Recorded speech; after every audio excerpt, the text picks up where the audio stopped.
Peipsi jões on väga ohtlik krokodill. Väikseid Hiina poisikesi igapäeses sööb ja raudbetoonist tammi lüüsid närib läbi. Nii et miljon hiinlast uppub iga aasta.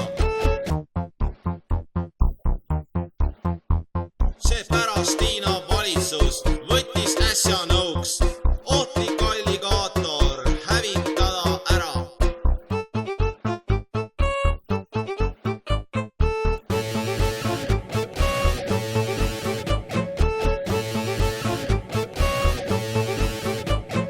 Nüüd käibki Hiinamaal kive krokodilli jaht.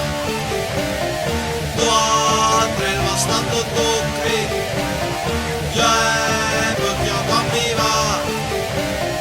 Kuid ei saada edu neil vaid aeg-ajalt. Tühjad tuukri ülikonnad tõusvad pinnale.